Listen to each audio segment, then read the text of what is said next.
do lado de lá. E aí eles atravessaram o Rio Jordão, onde abriu.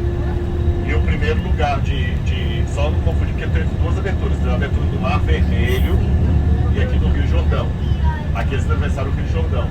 E a primeira obstáculo que eles tiveram foi a cidade de Jericó.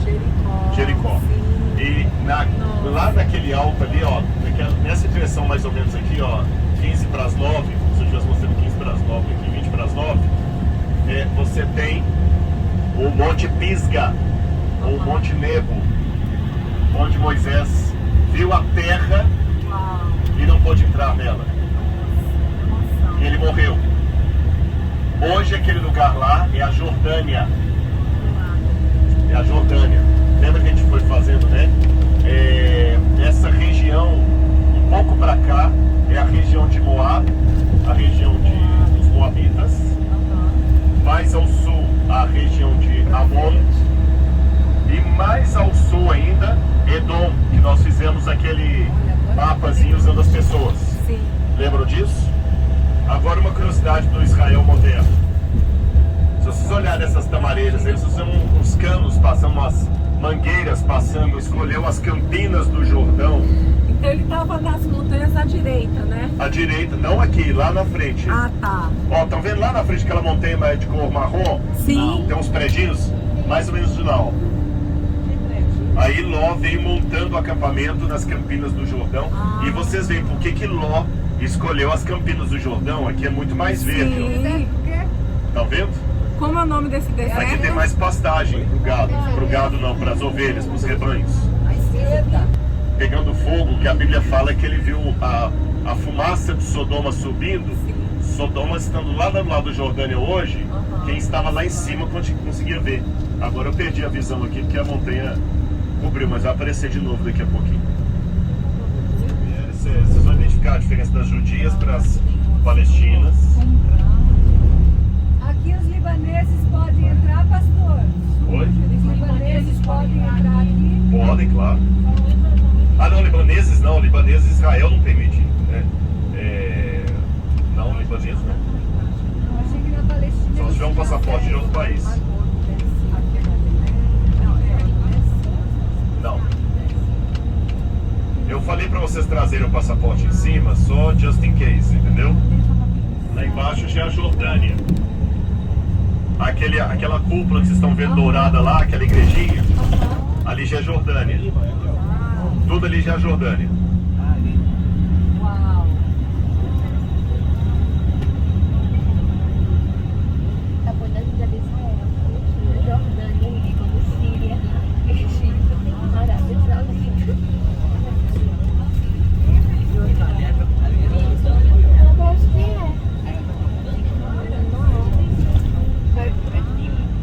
Mical quer saber se a gente vai pra Jordânia. É tão pertinho, né, Mical, da Jordânia? Isso aqui é um monastério católico.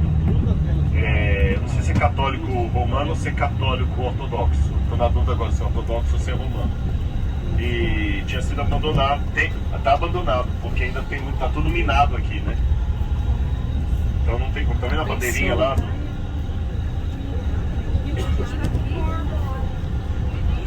A limpeza de campo minado é muito demorada, cara. Água e radinho, por favor. E chapéu. Nicodemos em Jericó, né? Pois é, lá os meus Nicodemos em Jericó. Porque ela falou do aniversário hoje, parabenizou. Mais uma vez o mico é meu. E como diz o ditado, mico, aqui se faz, aqui se paga.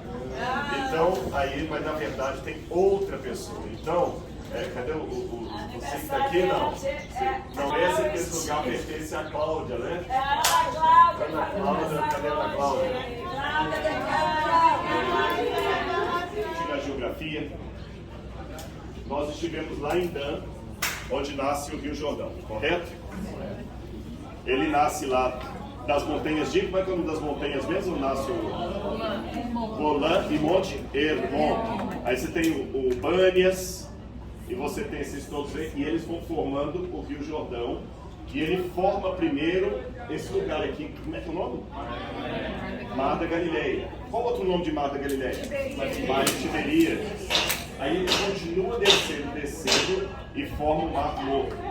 Aqui, o Mar Morto está dividido em dois, porque alguns estão falando que não, que o Mar Morto está se revitalizando. Outros dizem que ele está perdendo 1 metro de água por ano. É muito volume. Então ele dividiu em dois. Na época bíblica era um só. Tá bem? Agora, outra coisa importante de vocês lembrarem. Nos tempos de Jesus, você tem que decorar 5 regiões aqui. 5 regiões. A região norte chama-se Galileia. Galileia. O miolo aqui, Samaria. Nós passamos a Samaria? Sim. Que lugar que nós passamos a Samaria? Monte? Não. Que a gente viu tem um vale lá embaixo. Carmelo. Ali é Samaria. Então, primeiro, Galileia, Samaria. Aí a gente foi descendo daqui e quando chegou no deserto, deu o nome dessa região. Deserto da Judeia. Então imagine um sanduíche. A Galileia é o pão de cima. A Samaria é a carne no meio. Não tem queijo, é caché. E é a carne do meio. Então o pão de cima, Galileia. A carne do meio, Samaria. O pão de baixo, Judeia. Tá bom? Aí você imaginou o sanduíche? Sim. Aqui do lado você coloca a batata frita e a Coca-Cola. A batata frita é a Pereia e a Coca-Cola aí do meio. Que nós não passamos, que pega parte da Jordânia hoje. Então vamos pegar o pão de novo, ó. Pão de cima, Galileia. Carne, Samaria. Judeia. E aqui fica a Pereia e aí do meio. Tá bom? Pereia e do meio. Ficou fácil isso aqui? Sim. Então tá bom. Estes eram os territórios da época de Jesus. Vamos repetir de cor? Vamos ver se vocês lembram? Pão de cima, Galileia, miolo. Samaria, pão de baixo, Coca-Cola e batata frita, Pereia e do meio. Era a região da área de Israel na época de Jesus. Jesus nasceu em Belém da Galileia. Da Judeia. Então Jesus nasceu no pão de baixo. Mas a família de Jesus voltou para Nazaré, que fica na Galileia, pão de cima. Em qual dos pães fica Magdala? Pão de cima. Em qual dos pães fica o mar de Tiberíades? De cima. Em qual pão fica o deserto que Jesus foi tentado? De baixo, Judeia. Todo mundo entendeu? Ok. Agora o que aconteceu? Vamos ver. Enorme, grande na época de Jesus? Não. Nazaré era uma vila que tinha mais ou menos quantos habitantes? 250 habitantes, talvez a gente imagina pelo tamanho. Deixa eu esquecer meu papel aí, senhor Marcos. Aí Jesus, então, ele não foi persona, ele foi persona não grata na Nazaré. Por quê? Gente, imagina comigo. Maria tinha entre 12 e 15 anos quando ela recebeu a visita do anjo que ela estava grávida. Como é que a gente sabe disso? Porque eu falei com vocês, em algumas culturas, como na época bíblica, não tinha o conceito de adolescência. A criança passa para a fase adulta imediatamente. Os meninos, através de um rito de iniciação, no caso do judaísmo, o bar mitzvah, as meninas a partir da menstruação. A menina menstrua, ela casa. Então Maria estava desposada com um homem chamado José. Você sabia que Jesus tinha irmãos e irmãs? Sim. A Bíblia fala dos irmãos e das irmãs de Jesus. E esses irmãos e irmãs de Jesus, eles não eram muito afeitos à pregação de Jesus. Pelo contrário, eles sempre tratavam Jesus mal. E a gente sabe que Jesus tinha pelo menos 6 irmãos. Que a Bíblia traz o nome dos seus 4 irmãos e fala mulheres, irmãs no plural, então pelo menos 2. Quem seriam esses irmãos de Jesus? Alguns pensam que poderiam ser filhos de Maria, que ela teve outros filhos com José. muitos protestantes pensavam assim, Calvino, Lutero. Jerônimo, como católico, pensava que não, que eles eram primos de Jesus. E essa questão de falar irmãos de Jesus é apenas uma maneira educada, como eu acabei de falar da família do Marcelo aqui, ó. Meus irmãos, mas se pegar o DNA, a mãe dele é uma, a minha mãe é outra. Somos irmãos de fé, não irmãos de sangue. Mas eu tenho uma terceira explicação que não é nem a católica, nem a protestante. Sabe qual que é a minha explicação? A minha explicação é que esses irmãos... Bom, primeiro deixa eu falar de onde que eu tirei da Bíblia a minha explicação. A gente vê na Bíblia esses irmãos dando ordens a Jesus, falando ríspido com ele. Na cultura do Antigo Oriente Médio, se Jesus fosse o mais velho, jamais um irmão mais novo se dirigiria a ele assim, porque ele é o representante do Pai. Não faz sentido. Segundo, Maria, quando deu à luz a Jesus, ela era virgem. Então não podia ter nenhum outro filho anterior a Jesus. Mas eles também não podiam ser mais novos que Jesus, pelo modo como eles falam com Jesus. Aí, quando eu vejo na cruz do Calvário, Jesus crucificado, chega João, discípulo amado. E Jesus faz um pedido para João. Para cuidar de Maria. Se ela tivesse outros filhos, não precisava. Então, na minha interpretação bíblica, eles eram filhos de José de um casamento anterior. Porque viuvez. E por que viuvez? Vou explicar por que a viuvez. José era casado, tinha filhos e filhas desse primeiro casamento. Ele se casa com Maria. Maria seria a madrasta desses novos filhos. E Jesus seria filho de José. É filho de irmão apenas por parte de José. Ficou claro isso aí? E tem o Proto-Evangelho Jacó, que é um documento do 2º século, que ele traz uma tradição interessante. Esse documento, o Proto-Evangelho Jacó, ele diz que José era viúvo, tinha filhos e filhas quando desposou Maria. E a gente não pode tirar doutrina dessas tradições, mas elas nos ajudam a descobrir algumas coisas da Bíblia. Como, por exemplo, a gente sabe que Paulo morreu como? Onde é que fala isso na Bíblia? É a tradição. Não tradição naquele sentido que eu falei. Vocês entendem? Pedro morreu como? Mas a Bíblia não fala isso. Então, um pouco da tradição. Então, eu trabalho com a hipótese que esses irmãos e irmãs de Jesus eram filhos do primeiro casamento. Agora, tinha mais uma coisa do casamento. Quando você casava com uma mulher, era um acordo entre famílias. Se eu quisesse casar com a Laura, o meu pai ia conversar com o pai dela para propor o casamento. E propunham um dote. Eu sei que o dote na cultura moderna que vivemos parece precificação, mas eu ouvi uma menina egípcia falando que ela não entende como é que as ocidentais têm coragem de casar com um homem que não pagou para casar com ela. A mentalidade é outra, porque o que eles raciocinam? Se eu tirar a filha da sua casa, eu estou tirando uma joia. É como se você for lá na H-Ster e tem lá um anel de diamante caríssimo. Se você não for ladrão, o único jeito de você tirar o diamante lá é passando o cartão. E o que é o cartão? O que é a compra? A compra é uma indenização que eu estou dando ao proprietário por tirar-lhe algo que é precioso. Esse é o sentido da compra. Você comprou, você despropriou o dono da loja daquele diamante. Então você tem que compensar.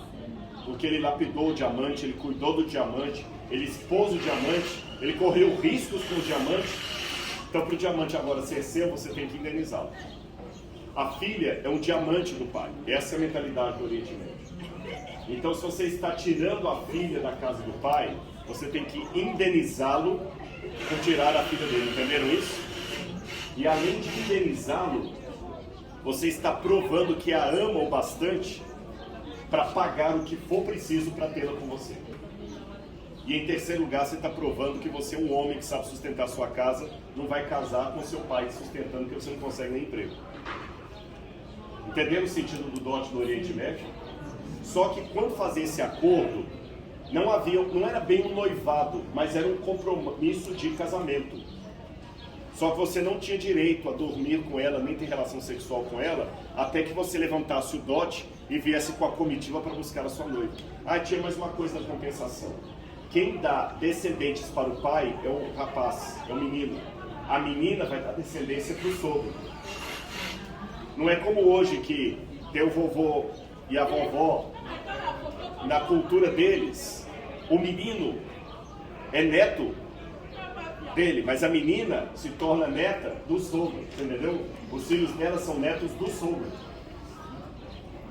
Entenderam isso, ficou confuso? Então, nesse meio tempo, olha que interessante, não entendeu? Vamos supor que você tem uma menina e um menino. Isso.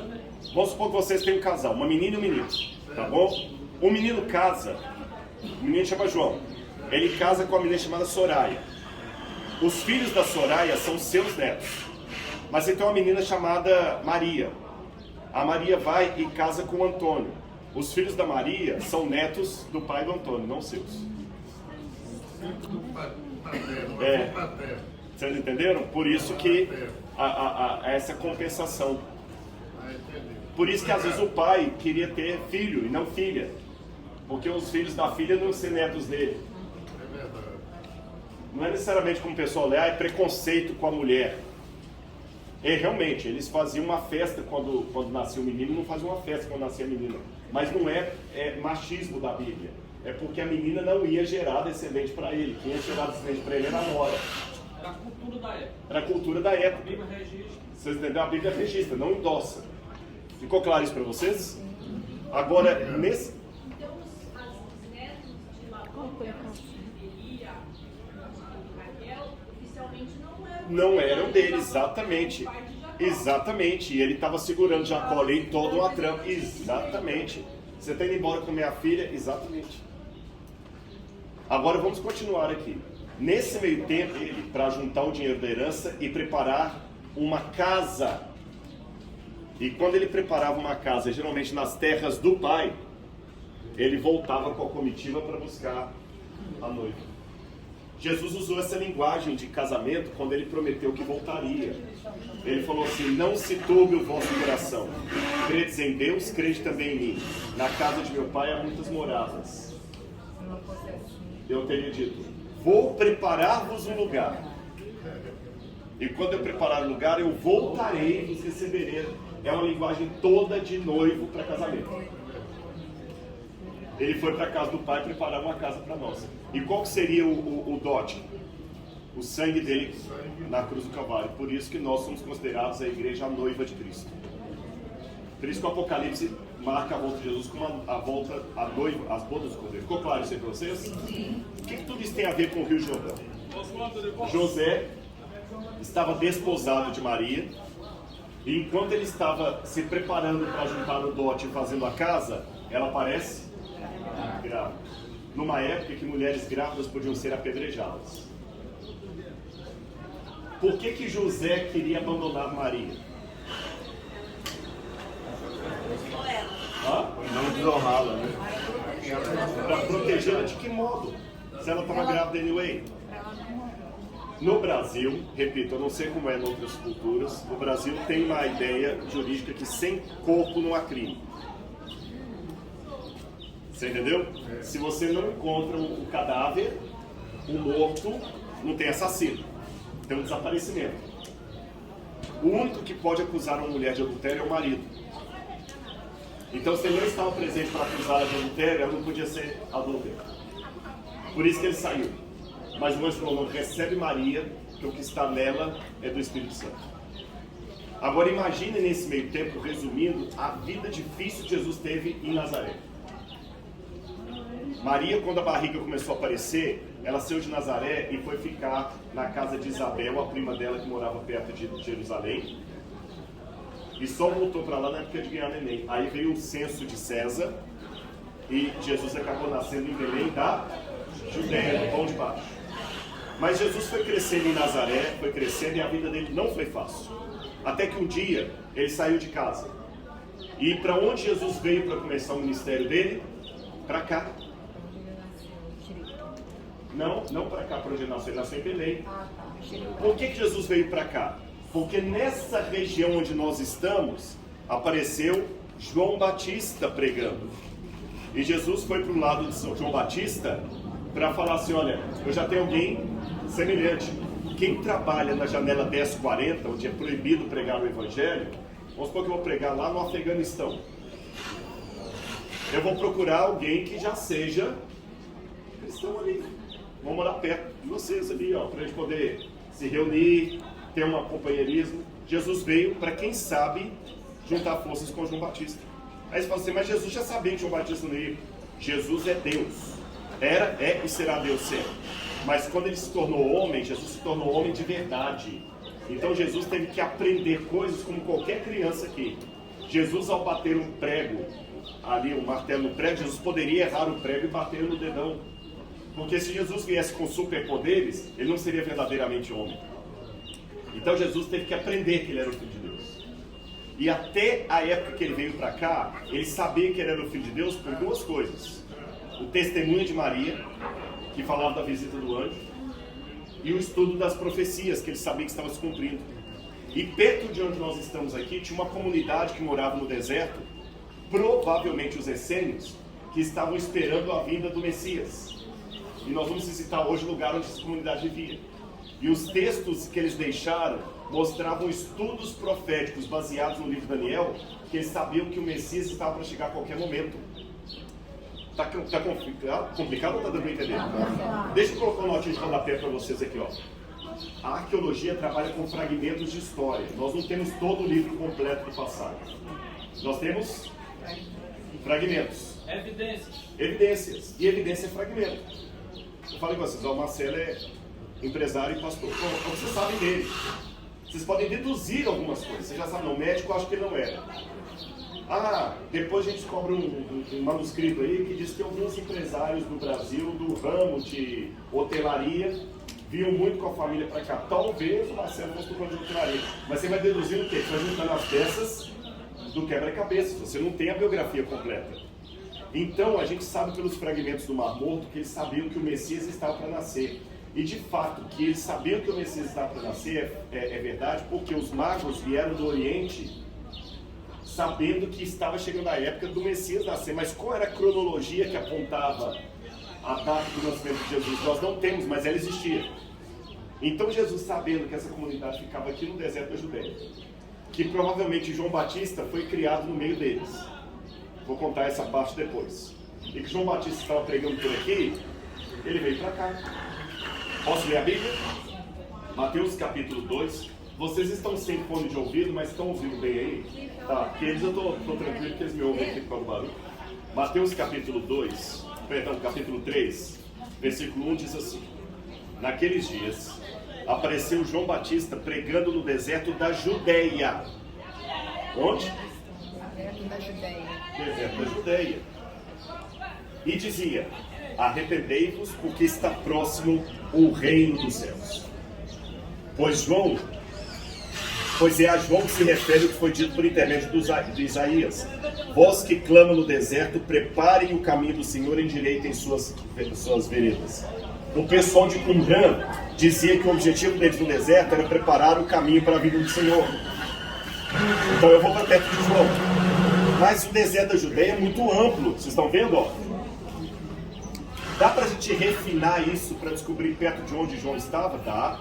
Quando a gente vai para o Evangelho de João, a gente lê o seguinte: Evangelho de João, capítulo 1. Evangelho de João, capítulo 1.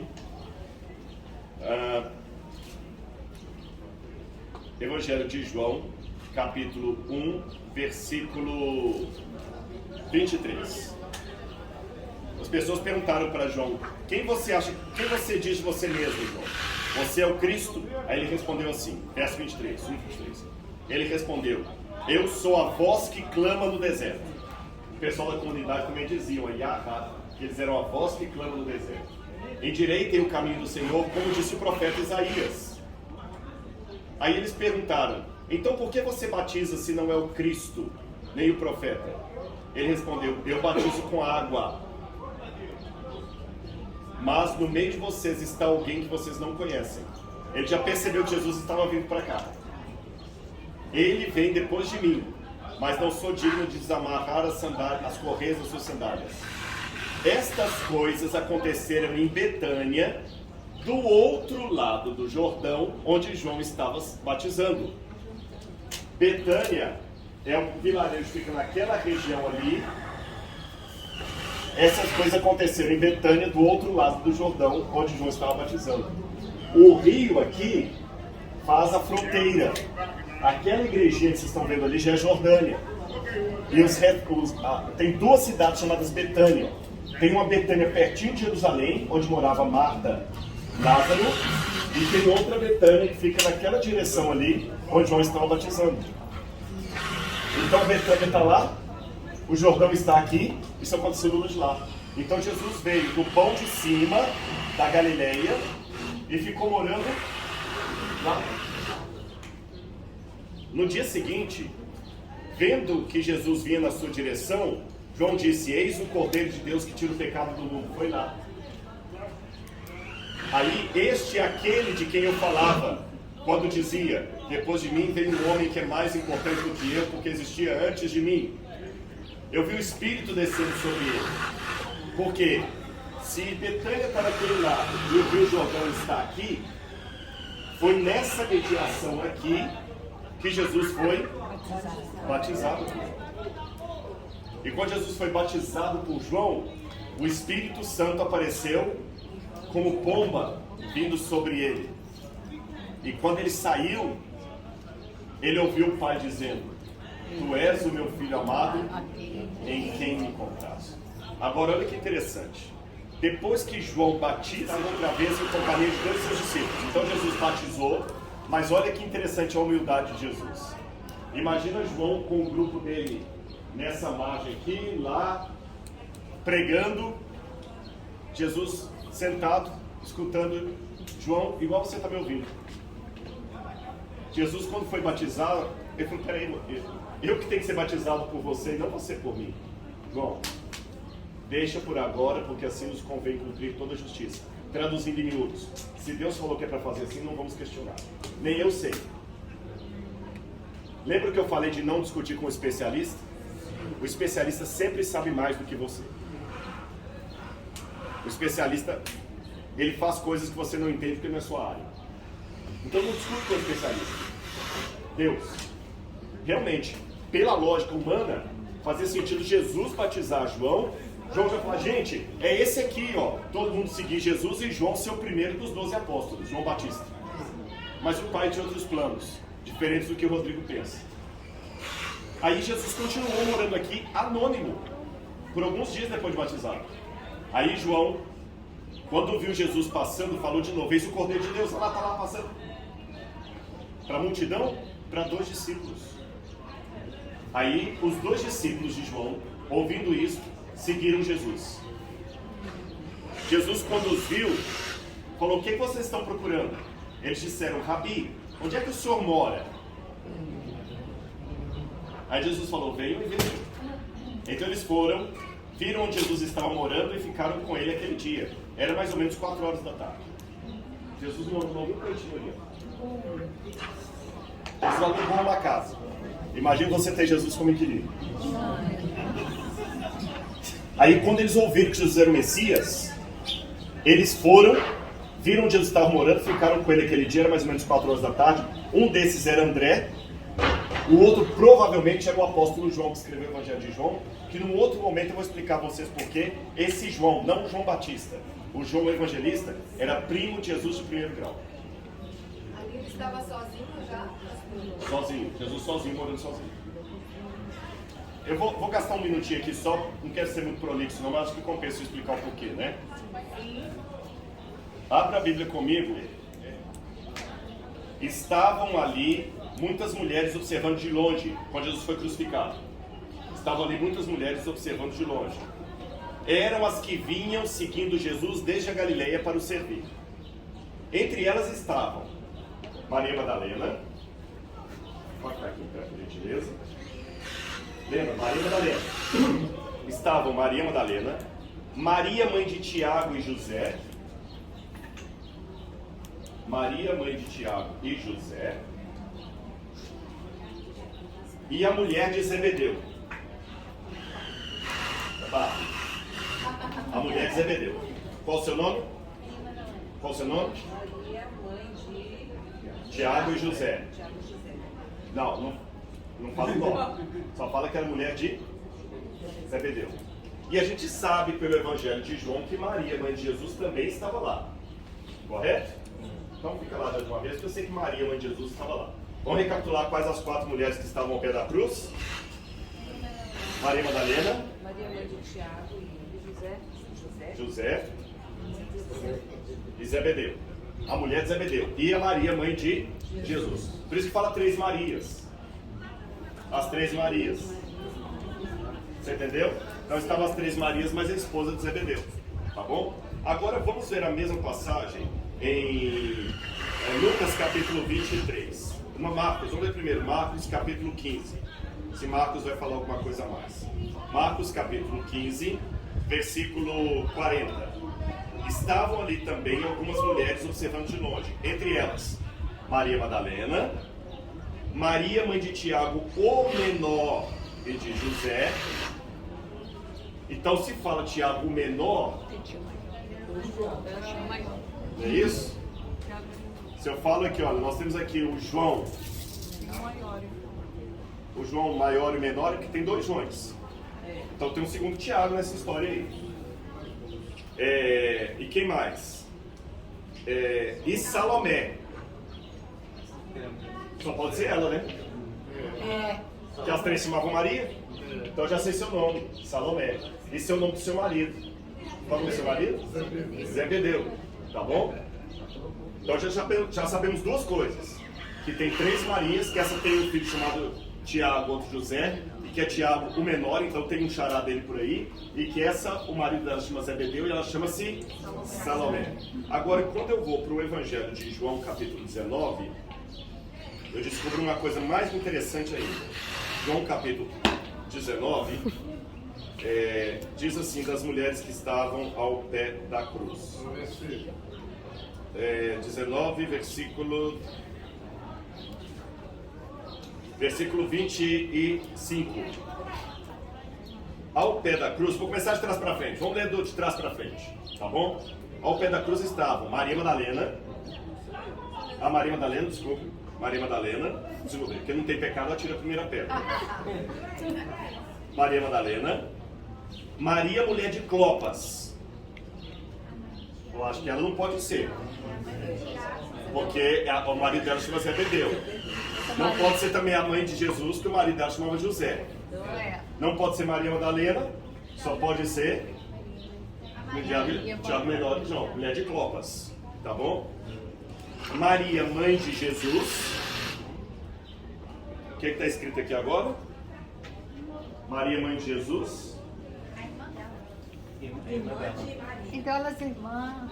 E a irmã dela. Quem sobra para ser irmã dela? Salomé.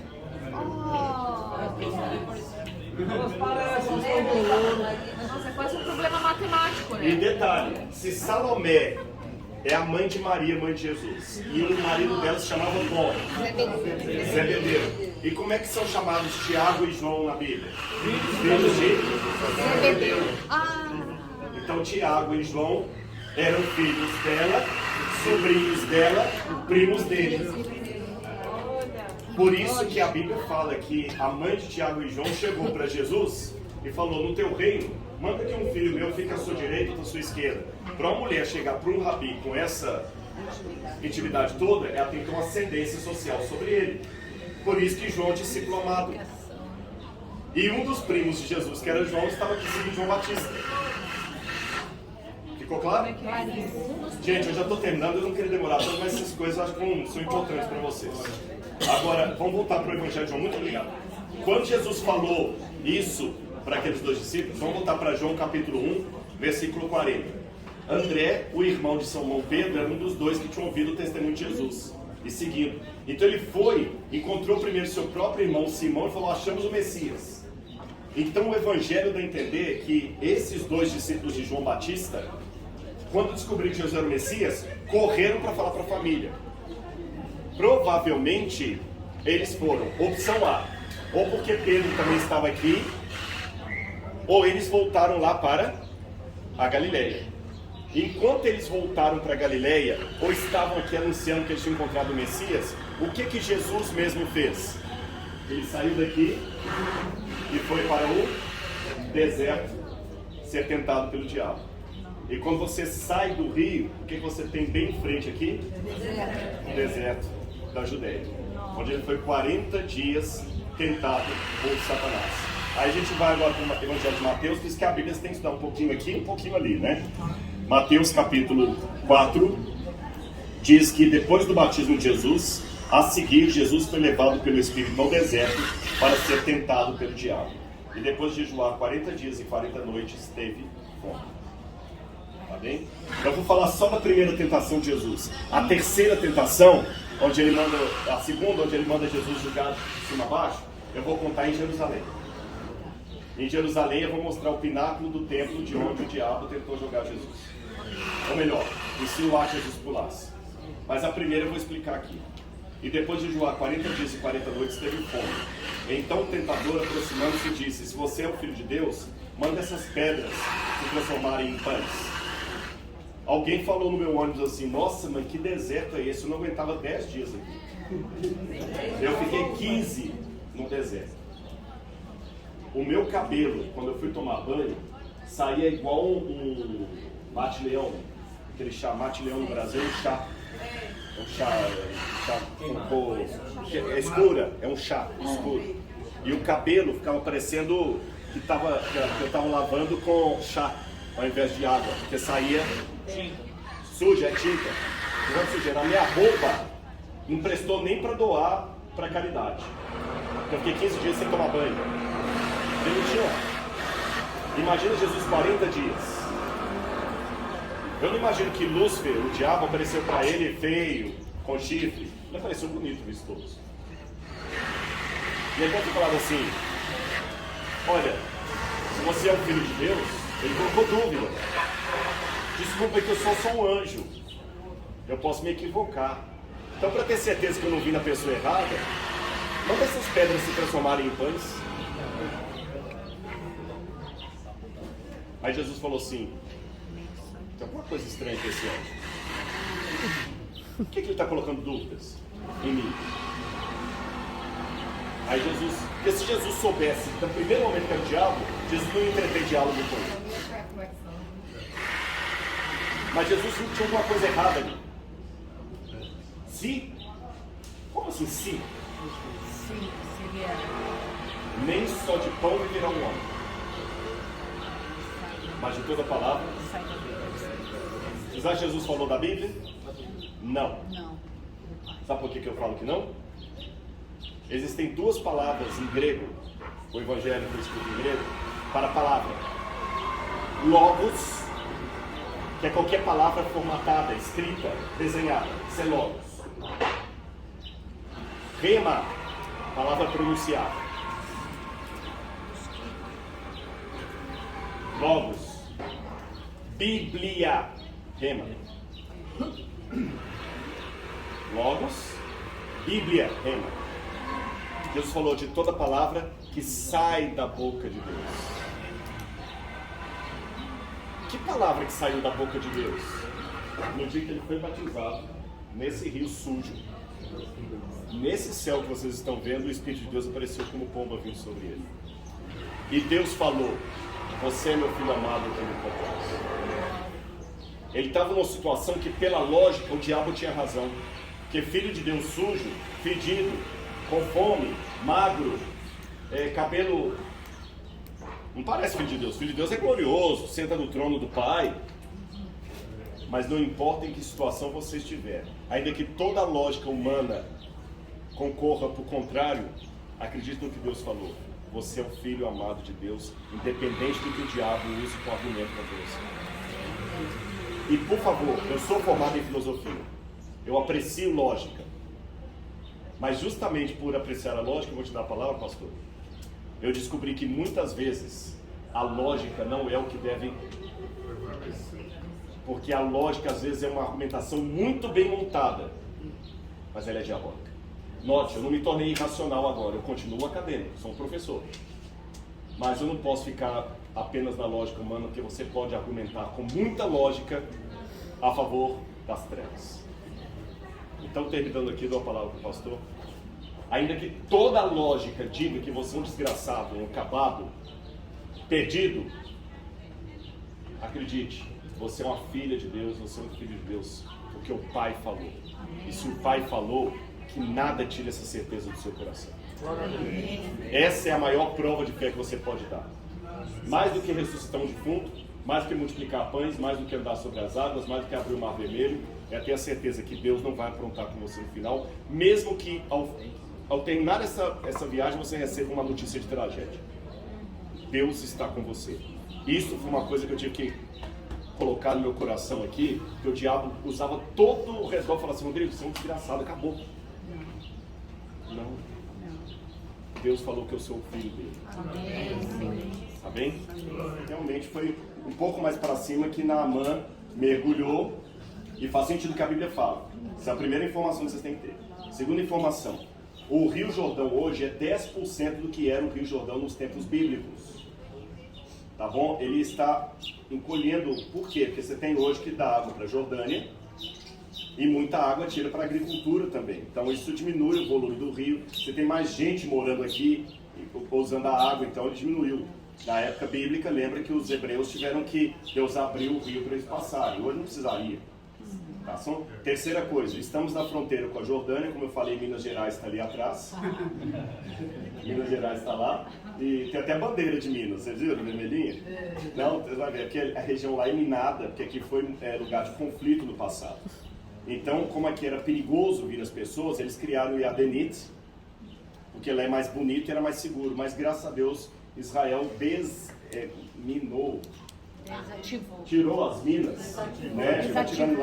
Desativou as minas. Então aqui agora se tornou seguro, não é lugar complicado. Tem uma polícia ali do exército de Israel, mas é normal. E você vai ver uma linha ali no meio, uma cordinha, ali já é Jordânia, tá bom? Já é Jordânia. E o rio está mais estreito, mais lamacento, e em frente de nós está o deserto da Judéia. Só isso. Vamos dar quando a Bíblia fala que Ló, quando separou de Abraão, esse diálogo dele com Abraão, daqui não dá para ver, atrás dessa montanha, quando a gente passou de carro, tinha umas montanhas assim, mostrava lá atrás, assim, de lá de trás, dá para ver o local onde Abraão teve o diálogo com Ló. E diz que Ló escolheu as campinas do Jordão. E quando vocês vieram de ônibus, vocês perceberam que a área aqui é mais verde. Sim. E pelo deserto a área é mais verde. E ele foi montando o acampamento até chegar a Sodoma. E na minha interpretação, Sodoma poderia ser Telamã, que fica lá na Jordânia, Tâmaras de Jericó, e não porque está na presença e ele sabe português, porque isso é verdade. É a melhor tâmara que tem em toda a região, é a tâmara da Palestina, daqui de Jericó. Podem comer que essa aqui é diferente. O solo, a água que aqui tem, Jericó tem água, tem fonte d'água, o solo também. Eu não sei dar explicações mais técnicas de botânica, mas geologia, perdão. Mas você pode olhar também a diferença daquela tâmara do Ron Beach para essa. O monte mais alto é esse. E curiosamente, esse montanha está na linha direta, onde você vai dar uma outra montanha do lado de lá, que é o Monte Nebo. E Moisés, antes de morrer, ele subiu ao Monte Nebo e Deus mostrou para ele toda a terra prometida. E do Monte Nebo, aqueles que foram conosco a Jordânia, é possível ver até Jerusalém. Então Jesus estava vindo no toda a terra do lado de cá. Então por isso que é chamado Monte da Quarentena. Aquelas casinhas brancas que vocês estão vendo lá com umas cúpulazinhas cruzadas, aquilo ali é um mosteiro católico que existe lá, do Monte da Tentação ou Monte da Quarentena. Mas é moderno, isso é do final do século XVII, início do século XVIII. Tá certo? É moderno. Só para marcar aqui daqui. O teleférico é apenas o teleférico que pega aqui, vai ser vazio, vai lá ter um monte de foto, a gente não vai fazer o teleférico, se não dá tempo. Tá certo? Vamos fazer o teleférico lá em Massá. Agora, a Jericó, na época de Josué, ela está aqui atrás desse morro, que eu vou mostrar para vocês aqui a pouquinho, desculpa. Está aqui atrás. E como seria esta Jericó? Quando a Bíblia fala que Jericó foi destruída, um crítico da Bíblia podia jogar uma coisa contra você. Parece que tem uma contradição. Sabe por quê? A casa de Raabe ficava onde? E o que aconteceu com as muralhas de Jericó? Caíram. Como é que os soldados, quando vieram, o sinal é que ele ia colocar uma fita vermelha na muralha, se caiu tudo. A casa dela ficou no ar? É verdade. Não, mas não caíram as muralhas? Mas a dela não. Então vamos por partes. Quando Gaston escavou aqui a região de maneira mais extensiva pela primeira vez, ele encontrou nessa montanha muita coisa que bate com a Bíblia Sagrada, que casa com a Bíblia Sagrada. Primeiro delas, ele encontrou vários potes de barro desse tamanho, cheios de comida de grãos carbonizados. Então a cidade foi destruída pelo fogo, e quem destruiu a cidade não saqueou nada dela. Eles descobriram joias, descobriram coisas carbonizadas. E a Bíblia fala que eles pegaram Jericó depois de uma colheita. E realmente, se os vasos estavam cheios, é que foi pós-colheita. Segunda coisa que chamou a atenção de Gaston, a cidade tinha uma muralha dupla. Imagina como se fosse... Empresta o seu chapéu, por favor. Coloca aqui, alguém segura o chapéu para mim, assim, fazendo um montinho. A cidade, ela tinha duas muralhas assim, ó, de fora a fora. Paralelas. Mas desnivelada. E tinha desnivelada, elas ficavam assim as muralhas. E algumas casas entre as muralhas. Então quando fala que a casa de Jericó ficava nos muros, não é assim. É entre os muros. Outro detalhe que Gaston percebeu, a cidade teve os muros caídos de dentro para fora. E a cerâmica, e só numa parte que os muros caem. E a cerâmica tudo batia com a Jericó da época de Jesus, entenderam? Aí passou o tempo, veio uma outra arqueóloga aqui chamada Kathleen Kenyon. A Kathleen Kenyon, quando escavou aqui, ela era meio cética em relação à Bíblia. E ela notou, ela descobriu uma torre neolítica enorme. Quem quiser comigo, eu vou mostrar a torre, que data da Jericó, do primeiro nível de assentamento de Jericó. Só que ela pesquisou numa área e os muros foram destruídos antes disso. Ora, se Jericó não tinha ninguém morando no final do bronze, então quando Josué veio aqui, a cidade estava vazia. Se os muros foram destruídos antes disso, quando Josué passou por aqui, não tinha muralha. Se não tinha muralha, não tinha população, logo a história das trombetas é um mito. Mas fique tranquilo, não é. Essa teoria da Kathleen Kenyon, muitos céticos debruçaram nela. E se você ouvir hoje qualquer professor de história cético, ele vai... Foi um caroço, cara. Qualquer professor de história cético, ele vai dizer para você, essa história de Jericó é bobagem. Kathleen Kenyon já provou que não existe. Isso sai em revistas super interessantes, esse negócio tudo. Só que tem um outro arqueólogo chamado Brian Wood, que ele escavou aqui e falou, mas tem algumas coisas que não estão batendo. Primeiro, a Kathleen Kenyon não levou em consideração que Jericó não é uma estratigrafia bem formadinha. Parece que está tudo misturado. Lembra do bolo que eu falei de aniversário? Mas imagina que esse bolo vem balançando num carro e ele cai no chão, de lado assim. Mistura todas as camadas. As camadas de Jericó estão todas bagunçadas. Não dá para você fazer uma estratigrafia linear. Segundo, ela baseou a datação dela não no que ela encontrou, mas no que ela não encontrou. É como se eu pegasse agora um prédio lá em São Paulo e encontrasse iPhone 10, 7, 6, e não encontrasse nenhum iPhone 12, 13. Aí eu deduzo, olha, quando o iPhone 12 e 13 estava em funcionamento, esse prédio já estava abandonado. Porque era suposto encontrar morador usando iPhone. Não é uma certeza, mas isso caiu, não provou. Segunda questão, a Kathleen Kenyon escavou só um trechinho. Quem escavou a maior parte foi Gaston. Terceiro detalhe, a Kathleen Kenyon não usou carbono 14 aqui. E o Brian Wood usou carbono 14 em alguns tijolos ali que tinham material orgânico e percebeu que eles datam da época do bronze. Outro detalhe, eu fiz uma pesquisa aqui, junto com o IPEI na USP, de datação por termoluminescência. É o melhor do mundo. E isso foi objeto de dissertação de mestrado na USP agora. Eu participei de uma banca antes e vou achar pra cá. Não estou falando para me exibir, não, gente. Estou contando isso para que muitos de vocês, quando vão estudar em universidade pública, vão ver um professor ateu dando uma arrogância danada lá. Parece que quem é crente não tem pesquisa, não tem artigo científico, não tem nada. E nós submetemos o que eu coletei aqui no reator nuclear do IPEM da USP, ali locado na USP, e descobrimos uma datação de acordo com o Kathleen Kennedy, mas descobrimos também nas amostras uma datação de acordo com a Bíblia. Que pessoa. Entendeu? E aí o pessoal da USP até pediu mais material para continuar essa pesquisa científica junto com a USP agora. Foi esse ano a defesa. E Kathleen Kennedy não tinha nada disso. E agora uma universidade italiana está escavando aqui. E o próprio diretor da escavação, que também é cético, ele falou assim, mas tem coisa que a gente não pode afirmar tanto assim como Kathleen Kennedy afirmou. Quer dizer, ele não está defendendo a Bíblia, mas... Sim. Então, e para fechar isso aqui, ainda que eu não consiga provar para longe de qualquer questionamento a cronologia bíblica, tem uma coisa que fica no ar. Como é que os muros caíram de dentro para fora? Sim. Queimados. Você está entendendo? E para quem estava no outro ônibus, no meu ônibus eu expliquei, por exemplo, um vídeo que eu gravei recentemente. Eu só não postei esse vídeo porque como a Aline gravou um vídeo sobre Sodoma, e eu não é bem ali, eu discordo um pouquinho daquela localização, mas eu fiquei com medo de colocar um vídeo logo em seguida, porque foi uma coincidência. E parecia que eu estou rebatendo. Então eu falei, não, vou segurar um pouquinho. Mas eu estou trabalhando com a hipótese hoje que Sodoma pode ter sido a cidade de Tel Aman, que fica na Jordânia.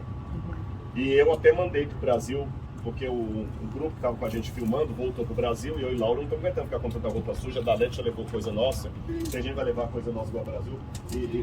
E roupa suja, gente, se lava em casa. É isso o casamento. Não é isso o casamento, é que roupa suja se lava em casa. Não vou lavar roupa suja com a Laura aqui. Então aí alguns vão levar, e aí essas pedras que eu coletei lá, nós estamos levando. Mas é interessante que a montanha está toda queimada e retorcida. Não é sensacionalismo em teoria da conspiração. E toda, até quem é leigo em geologia, vai ver que foi tudo derretido. Tudo. E a explicação não bíblica de céticos é que ali foi queimado a montanha. Mas queimado como? Você tem que dar uma explicação científica. Como é que queimam as pedras? Tem que ser um calor muito grande. Eles falam, bom, aqui nós não temos atividade vulcânica para justificar. Então, foi um meteoro. Mas o meteoro produz esse tipo de... Porque o meteoro bate, a energia nuclear que ele lança, derrete. Mas abriu uma cratera. Essa é a questão, não tem cratera. Então a explicação que eles dão é o seguinte, esse meteoro ele explodiu a 10 quilômetros da superfície e deu uma onda de calor tão forte que o calor saiu queimando tudo como uma bomba atômica quando explode, que o calor vai derretendo tudo. Mas e as ondas ao redor? Pois é, aí eles explicam que o impacto dessas ondas foi de pelo menos 2.000 quilômetros. Nossa. Tá certo? A extensão foi 2.000 quilômetros. E você vê tudo queimado. Então, o que eu deduzo? Não está forçando, a explicação está correta. A causa...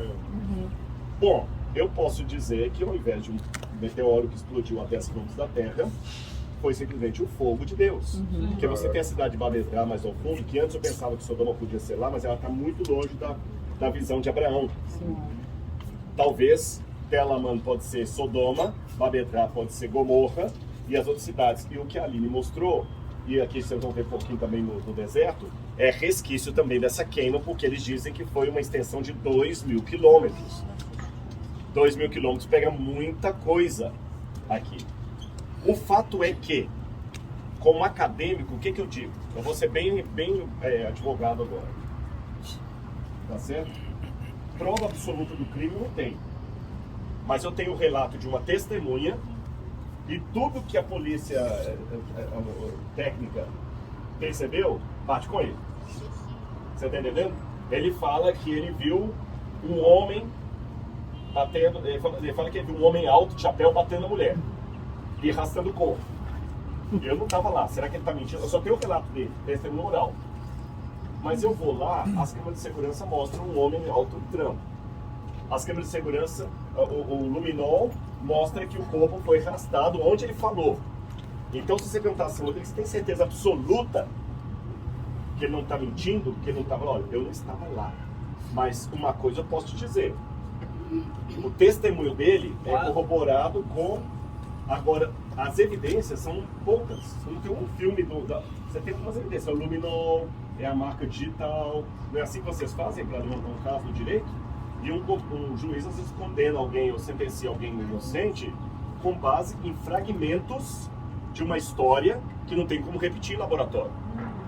Mas tudo aponta para... Pode haver erro? Pode. Há erros jurídicos. Mas é muito mais difícil ter erros quando você tem um testemunho corroborado por evidências. Da mesma maneira, eu estava aqui? Não. Eu tenho só o testemunho da Bíblia. Mas os fragmentos daquela história batem. Então, fé também é uma questão de razão. Ficou claro para vocês? Nesse ângulo, vocês não conseguem ver os tijolos caindo de dentro para fora, nem a marca do queimado.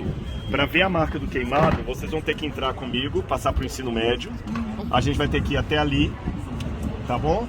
Aí quem ficar só no ensino médio vai voltar para me esperar aqui embaixo. E quem quiser fazer o doutorado, a faculdade, vai comigo lá em cima, tá bom? Isso é o que sobrou Às vezes você vê, tá. nas muralhas de Jericó.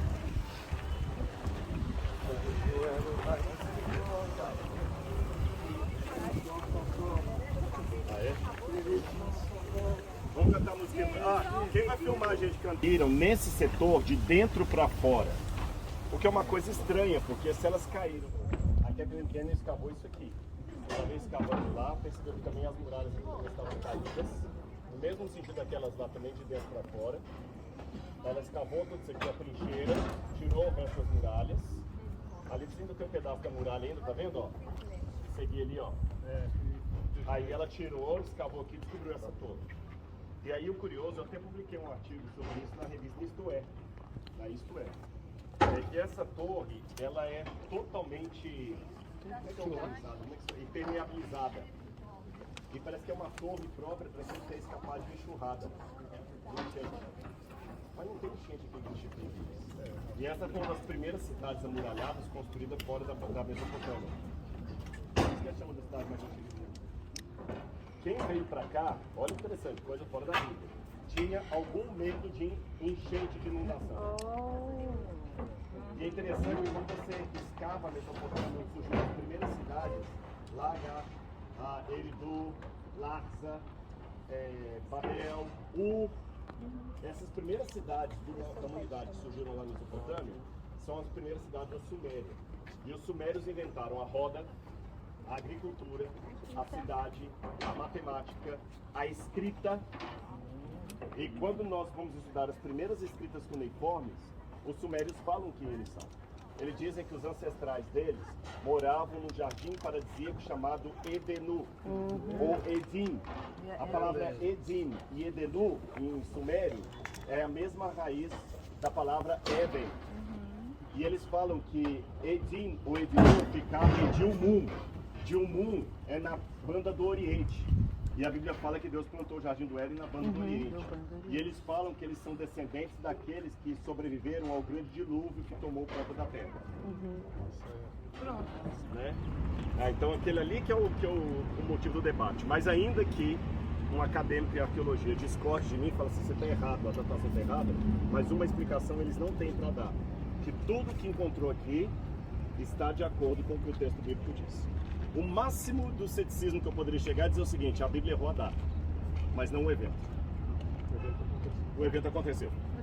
Você entendeu? A muralha caiu de dentro para fora. Aliás, tem até alguma coisa que alguns já suspeitaram, embora eu acredite piamente que foi um milagre de Deus, um milagre não se explica, que uma das coisas que podem ter feito os muros caírem é que o som da trombeta entrou em ressonância. Vocês sabem disso, né? Sim. Não tem aquela questão daquela ponte lá da China? Não das muralhas. Era uma ponte que os soldados estavam marchando e o barulho depois entrou em ressonância, a ponte trincou. Ou quando um cantor de ópera dá um agudo e a taça quebra, por que não imaginar que Deus colocou na trombeta o sonido certo? Tá certo? Mas isso é uma Tem uma maldição sobre quem reconstruir Jericó. O sujeito começou a reconstruir, o profeta amaldiçoou. E na época do profeta Elias, havia as águas de Jericó que estavam amargas. E Deus, através de Jeremias, não, foi bobagem, de Eliseu, Deus fez um milagre das águas ficarem boas. E quando Herodes reconstrói Jericó, ele não faz aqui, ele faz no outro sítio, como falei com vocês, né? Que aí é Jericó da época de Jesus.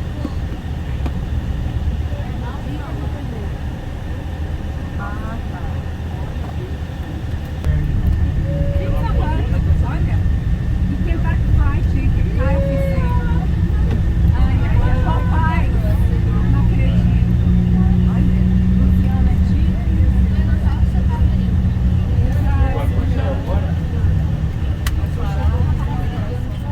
Eu não tô vendo Tá vendo direito. aqui, ó? Não, fala se é direito ou esquerda. Aqui, é uma mesquita, vai ser o formato de um míssil, prédio. Tá vendo aqui, ó? Aqui, ó. Míssil. Essa mesquita teve esse prédio em formato de míssil, porque aqui, onde está tudo destroços, era o quartel-general do Yasser Arafat. Aí, quando Israel bombardeou aqui, eles fizeram essa mesquita e colocaram o minareto dela em forma de um míssil. Um recado, né? Só depois disso ele podia se tornar um de nós, mas então ele um dia levantou e foi embora. Nos deixou esse João. 2 vezes por dia nós mergulhamos nos banhos de purificação para nos purificar. E depois do banho nós nos reunimos para comer. E nós comemos o pão que, sem fermento, foi preparado pelos sacerdotes. E depois nós nos colocávamos a escrever os textos que falavam da luta, da luz contra as trevas. E daqueles que iam vencer que eram amados por Deus. E o segundo sobre aqueles que Deus desprezavam. E um dia, depois que nós nos banhamos, nos purificamos e reunimos para comer, e nós estávamos todos em reverência, silêncio, e eu fiquei pensando naquelas coisas que tinham acontecido. E depois eu levantei minha mão e pedi permissão para falar. Eu perguntei, será que esse homem que nós ouvimos falar dele seria o mesmo João que esteve conosco e nos deixou? Esse homem não é João, disse o sumo sacerdote. E é melhor nós colocarmos nossa devoção nas Sagradas Escrituras, ao invés de ficar falando essas coisas. Ele está muito bravo por tudo isso que eu falei. E eu ganhei uma reprovação pública por causa daquilo. Então nós nos resumimos a estudar, voltar a estudar o que nós estávamos estudando. Mas essas coisas eu não tenho autorização para falar. Somente os filhos da luz é que nós podemos compartilhar tudo da Yaka. Tudo está destinado. Porque não há livre-arbítrio. Muito antes do tempo da criação, alguém viria nesse lugar no futuro e descobriria essas palavras. Os maravilhosos planos de Deus que seriam revelados nesse lugar com segredo secreto. Talvez Deus gostaria de revelar esses segredos para cada um. No ano 68 depois de Cristo, o exército romano veio até os membros da Yahá, onde eles esconderam esses escritos e salvaram. E 1900 anos depois, os tesouros desses vasos foram encontrados e vocês vão ver aqui. Eu ia explicar antes do vídeo, alguma coisa talvez vocês entenderam, outras não, mas ali dentro eu vou dar um resumo do que foi que vocês viram no vídeo. Espero que a tradução não tenha ficado tão ruim assim. Tá bom? Quando um garotinho beduíno chamado Mohamed El-Dib encontrou por acaso aqui vasos como este, que tinham textos bíblicos e não bíblicos de 2000 anos. Depois eu falo, lembra que eu mostrei para vocês esse Magdala? Sim. Lembra que eu mostrei Magdala? Eu falei, nós vamos repetir isso algumas vezes. Aqui nós temos uma réplica também de como seria esse banho de purificação chamado mikveh. Mikveh é o nome da banheira, da piscina. Tá bom? Teve lá o mergulho para se purificar. Você descia para uma escada impuro, mergulhava na água. Aqui é lógico que não dá pé, não está fundo bastante, mas uma seria bastante fundo. Não tinha nada entre você e a água, você mergulhava completamente nu e subia do outro lado purificado. A purificação se completava após o pôr do sol. Após o pôr do sol. Esse aqui é o tataravô do batismo cristão.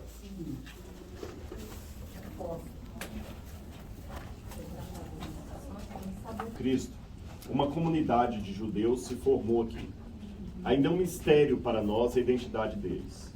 As evidências apontam que podem ter sido os essênios, e eu vou trabalhar com essa hipótese, como sendo os essênios. E quem eram os essênios? Era um grupo de judeus que, revoltados com a apostasia que estava acontecendo entre o sacerdócio de Jerusalém, porque Jerusalém estava caótica espiritualmente, se afastou de Jerusalém e vieram para cá. Oficialmente dizem que eles eram celibatários, embora foram encontrados coisas de mulher aqui. E essa comunidade ficava aqui, eles dormiam nas grutas, mas aqui embaixo faziam uma refeição comunitária, em silêncio, em potes como este, onde eles comiam em silêncio. Depois que comiam, faziam as suas orações e iam copiar textos antigos.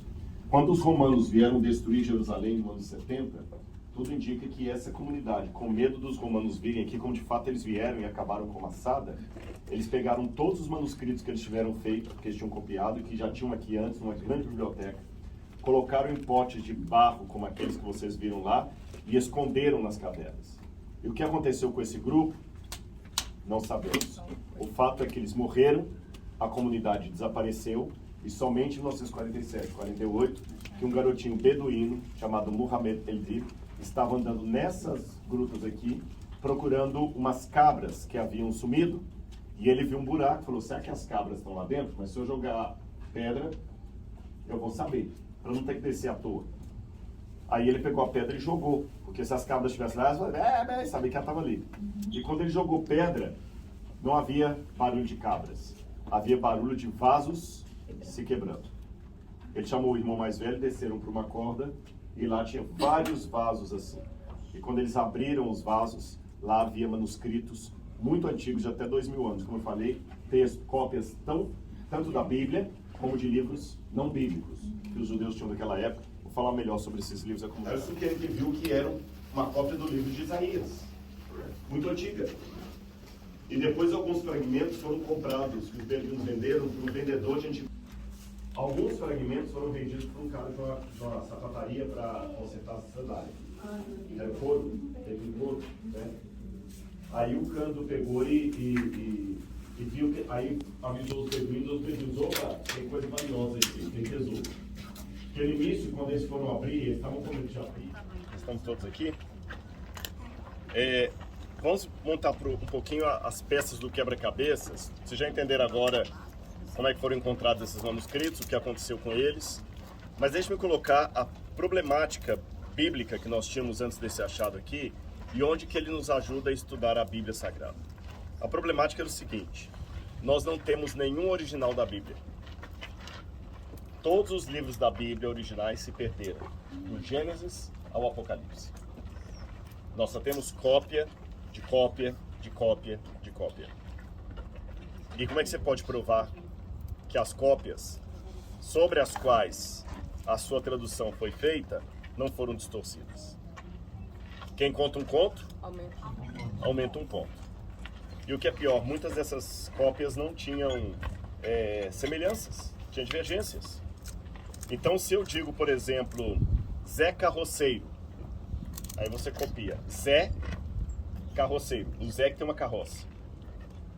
E ele copia Zeca Roceiro, Zeca da roça. Quem errou? Simples, vamos olhar o original. Mas se não existe o original, como é que eu vou saber se o Rodrigo falou Zé ou Zeca? Roceiro ou carroceiro? Em termos de um livro que traz doutrinas, isso é muito sério. E vou falar do Antigo Testamento. Para piorar a história, Até 1947, 48, que é a época que aconteceu tudo isso que eu estou falando com vocês aqui, o manuscrito mais antigo em hebraico que nós tínhamos da Bíblia, datava, fica aqui por favor, Paulo. O manuscrito mais antigo da Bíblia que nós tínhamos em hebraico, que é o texto do Antigo Testamento, datava de 970 depois de Cristo. 900, vamos botar 900 anos depois de Cristo, tá bom? 900 anos. É o Códex, aí você tinha o Códex Petropolitanos, o Códex de Guinnessá, lá do Egito, você tinha também o São Petersburgo, é isso que a gente tinha. O Antigo Testamento terminou de ser escrito por volta de 400 anos antes de Cristo. Qual a diferença de tempo entre ele e ele? 400 para 900? Não. 1300. 400 antes de Cristo. 900 depois de Cristo. 1300 anos. Quem garante que a Bíblia não foi alterada aqui? Havia uma lacuna. E os críticos pegavam. A única coisa em hebraico que quebrava isso aqui que a gente tinha é um fragmento dos 10 mandamentos chamado o papiro Nash, que era do tamanho de um cartão de visitas que trazia um trecho dos 10 mandamentos, talvez usado numa caixinha de oração, que foi datado do ano 100 a.C. E aí? Quando o pai da Kathleen Kenyon, aquela que escavou Jericó, ele estava vivo ainda, Frederick Kenyon era o diretor do Museu Bíblico do Museu de Londres. Frederick Kenyon falava que o grande sonho de um arqueólogo bíblico é encontrar um manuscrito da Bíblia que fosse pelo menos do século I. Ele viveu bastante para ver isso acontecendo. Porque quando Muhammad el-Dibd encontrou os primeiros manuscritos, só o código de Isaías, que encontrou inteiro, datava de 270 anos antes de Cristo.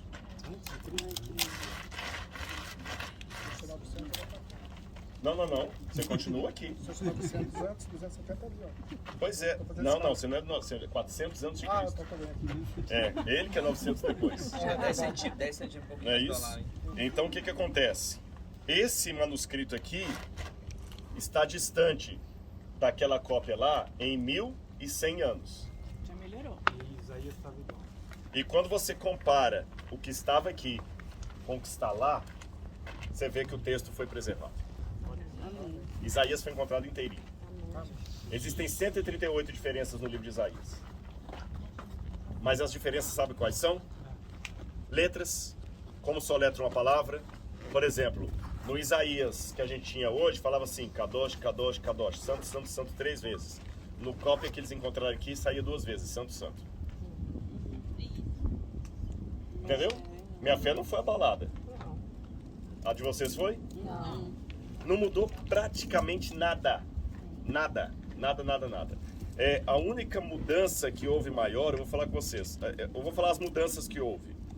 Eles descobriram aqui todos os livros do Antigo Testamento, menos o livro de Esther.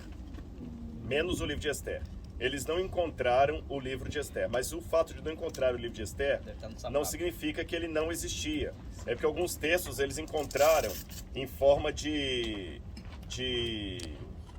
como é que fala? Em fragmentos, outros em forma maior. Só isso. Tá certo? A única diferença é essa. Só isso. Alguma coisa encontraram em fragmento, outros em forma maior. Pode ser que Esther... Deve ter ido pro sapato. É, pode ser. Virou sapato. E dessas aqui, todos confirmaram. A única coisa que em Qumran tinha mais diferente em relação ao texto hebraico que nós temos hoje, eram duas, na verdade. Uma é que os Salmos, havia várias cópias dos Salmos em Qumran, e o livro dos Salmos que eles encontraram aqui, as cópias, os Salmos estão em ordem diferente da que nós temos na Bíblia hoje. Você entendeu? O conteúdo mesmo. O conteúdo não muda, mas a ordem. É como se o Salmo 23 fosse lá pra frente e tal. E alguns salmos a mais que aqui não tinha. Por exemplo, o Salmo de Davi, da batalha de Davi contra Golias. Só isso. O resto permaneceu igual. E o outro foi o Salmo 146, que eu vou ler aqui para vocês o verso 6.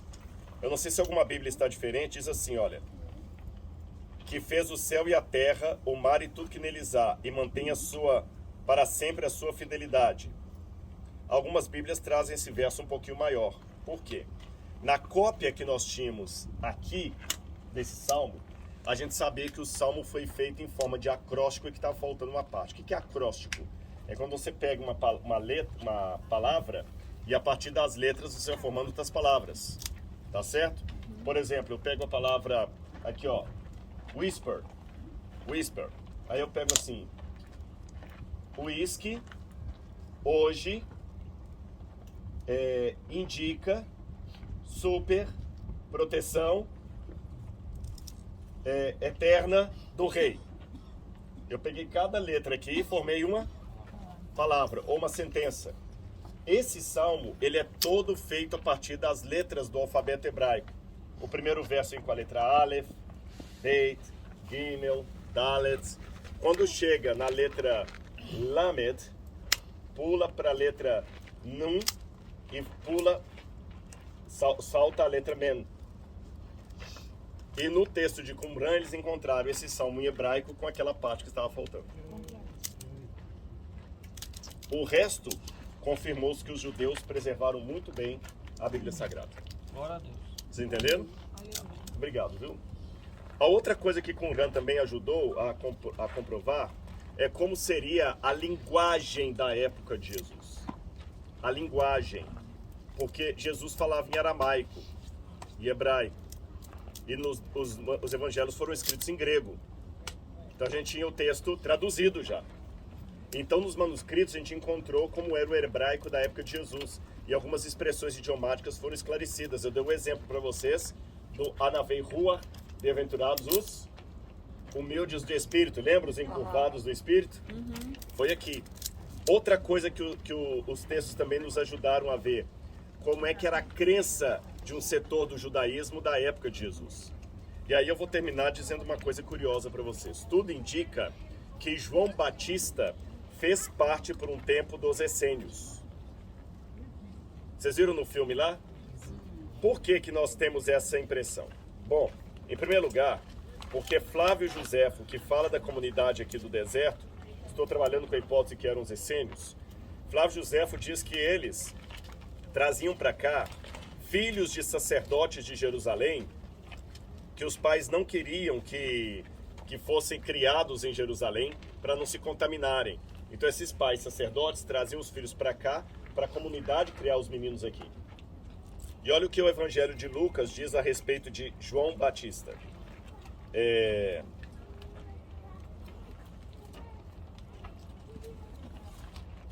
João Batista diz assim, olha, Lucas capítulo 1, versículo 80. O menino, está falando de João Batista, crescia e se fortalecia em espírito, e viveu nos desertos, até o dia em que havia de manifestar-se a Israel. Então não pode falar da pregação de João Batista no deserto, que diz que ele vivia nos desertos até que se manifestasse a Israel. Então ele vivia nos desertos antes de começar a pregar publicamente. E Flávio Joséfo diz que eles traziam as crianças para serem criadas aqui. E que crianças que eram criadas aqui? Filhos de? Sacerdotes. Qual que era a profissão do pai de João Batista? Sacerdote, Zacarias. Até que ele estava no santuário quando ele teve a visão do anjo. Ficou mudo, vocês entenderam? Outro detalhe curioso. O povo que morava aqui, a Yahat, que era a comunidade, eles diziam, quando perguntavam para eles quem vocês são, eles diziam, nós somos a voz que clama no deserto.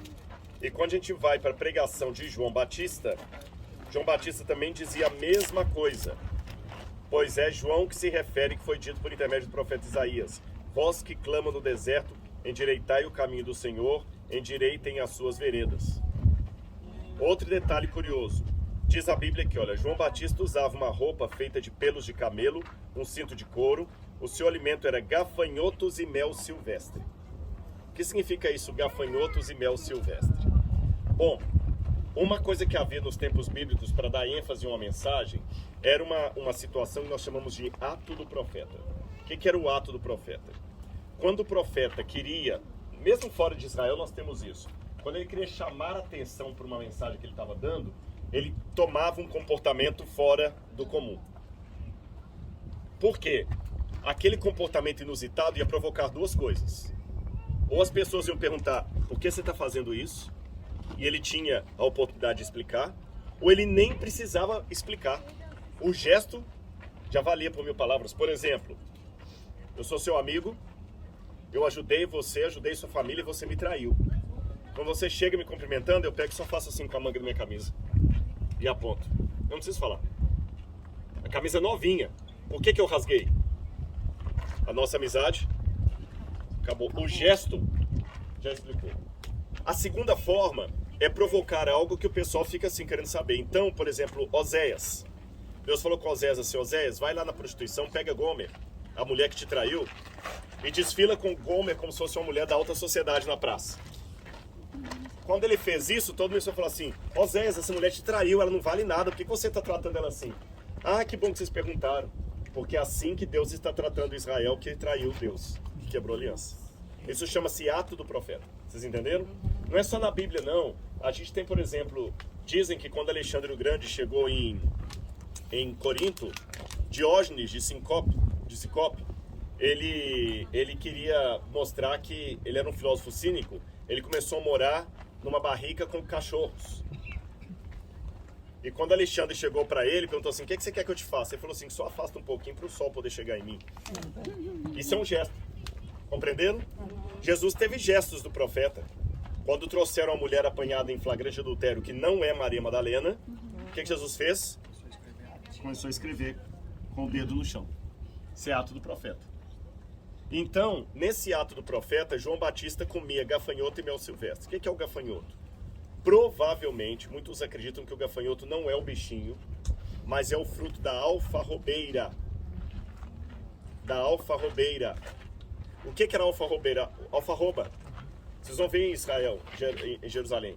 E quando é que você comia alfarroba? Alfarroba era um alimento que se dava para o animal na época de seca. Lembra que o filho pródigo foi comer com os porcos? Ele desejava comer as bolotas, a alfarroba que os porcos comiam. Então, quando João Batista aparecia mordendo alfarroba e tomando mel de tâmara, todo mundo sabia que ele estava falando que estava uma época de seca espiritual. E se vestindo como Elias, que profetizou que não teria chuva. Ato do profeta.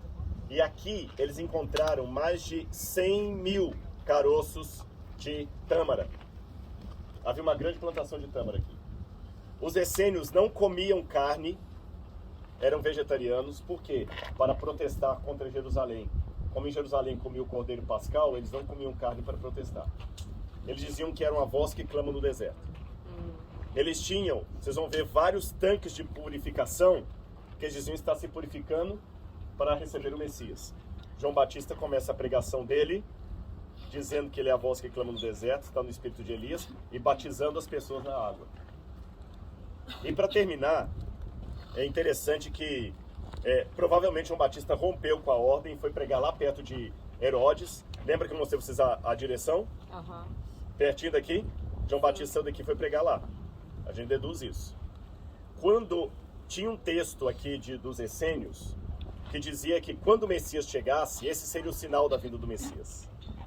Ele iria dar vista aos cegos, fazer alguns milagres. Isso está num dos trechos não bíblicos deles. Quando João Batista ficou preso, Jesus tinha ido para o deserto, lembra? Sim. João Batista foi preso lá em Jericó, onde estivemos um pouquinho para frente, no lado da Jordânia. Jesus saiu, foi caminhar no deserto. Quando Jesus voltou 40 dias depois, ele soube que João Batista estava preso. E ele não foi visitar João Batista. João Batista mandou 2 discípulos atrás de Jesus com uma pergunta. Pergunta se é ele mesmo ou se temos que esperar outro. O que Jesus respondeu para João Batista? Ele começou a curar alguns cegos e tudo. Vai e fala para João que vocês viram e ouviram. É a mesma coisa daqui. E olha que interessante, até eu falei isso no meu ônibus. A pergunta de João Batista é muito semelhante à pergunta do diabo, em termos gramaticais. Sim. O diabo perguntou assim: se tu és o filho de Deus. Pergunta se é ele que temos que esperar. No caso do diabo, Jesus não deu demonstrações extraordinárias do seu poder. No caso de João Batista, ele deu. Ou seja, fé é compatível com questionamento. A questão é como você está questionando. Qual a motivação? Qual a motivação? E por fim, quando Jesus prega em Lucas, capítulo 4, aliás, tem mais 2 coisas, este de Lucas e mais um que eu quero falar para vocês. Lucas, capítulo 4, quando Jesus prega a questão do que ele deveria fazer, ele fala: o Espírito do Senhor está sobre mim, pelo que me ungiu para evangelizar os pobres, enviou-me para proclamar libertação aos cativos e restauração de vista aos cegos, para pôr em liberdade aos oprimidos e apregoar o ano aceitável do Senhor. Esta era a pregação máxima que todos entendiam que deveria acontecer quando o Messias chegasse. E esta era a pregação que eles tinham aqui em Qumran. E é interessante que quando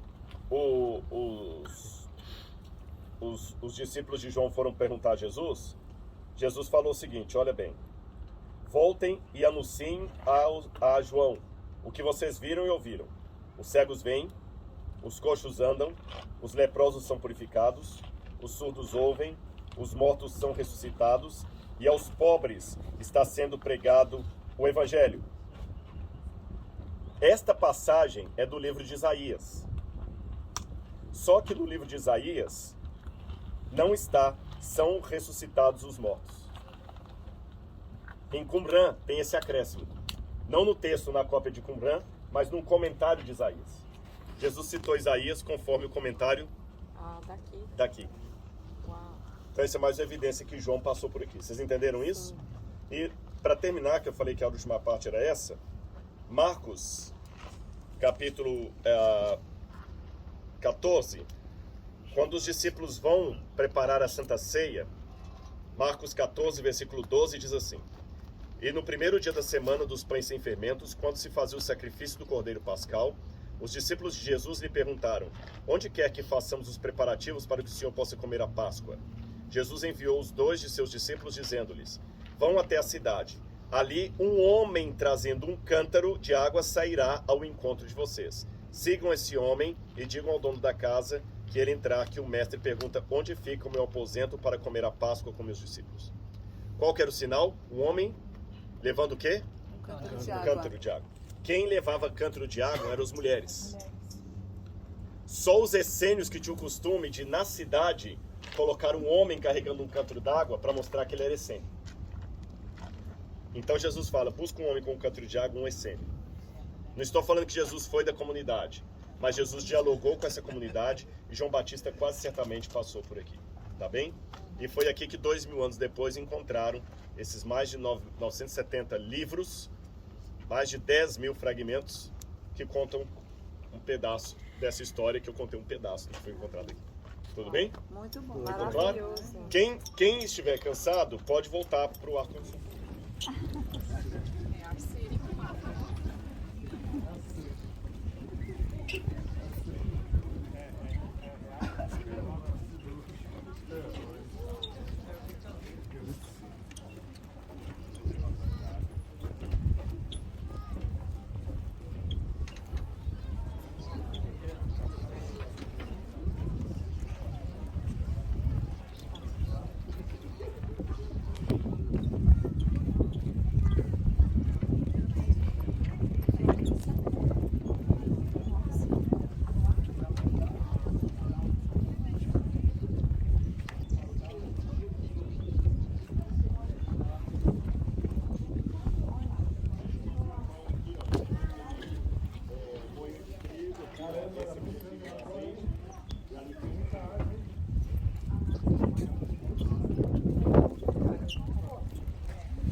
Galileia, onde João Batista está pregando naquela região ali que vocês foram comer, tá bom? Jesus vai lá, João Batista pregando ali, a comunidade aqui, Jesus intenta manifestar o ministério dele lá, desiste quando ele sabe que João Batista foi preso, e a Bíblia fala que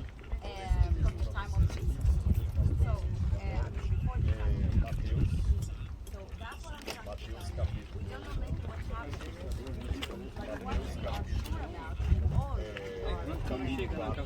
versículo 12.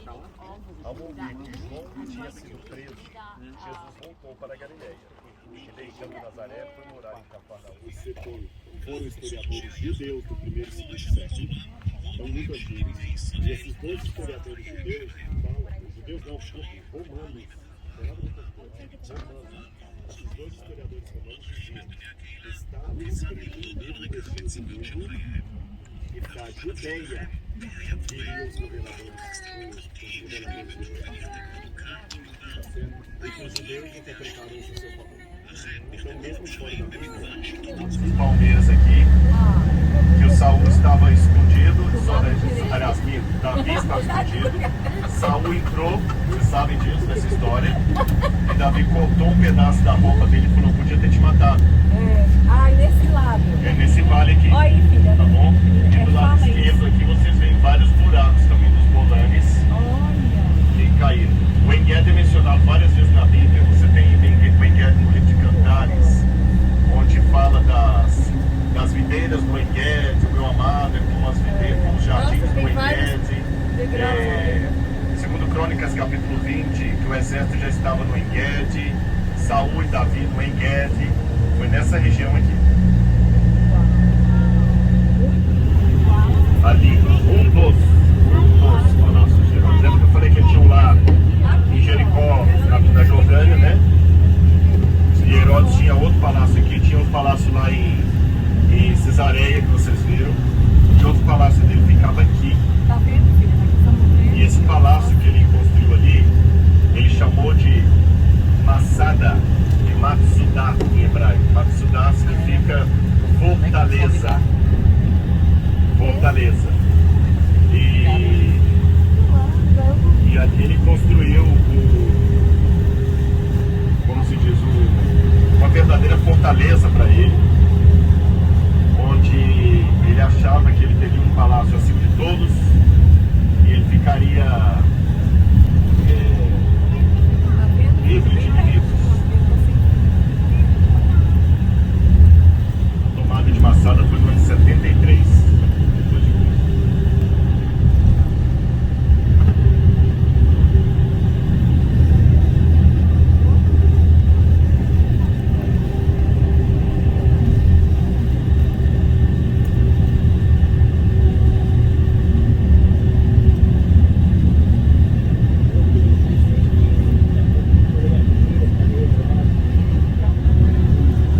Não de pai judeu. A rigor, então, Davi também não seria judeu, porque a mãe dele foi convertida ao judaísmo, que era a avó dele, né? Que era a Ruth. Mas como eles não gostavam do Herodes, eles diziam que ele não era judeu, porque a mãe dele era uma princesa da Idumeia, região da Idumeia, o Edomita Idumeia, que foi convertida ao judaísmo na Marra. Então ele não era bem considerado judeu. E o Herodes Antipas, Herodes Agripa, Herodes Filipe, Herodes Arquelau eram descendentes de Herodes o Grande. O pai dele era judeu, a mãe era Idumeia.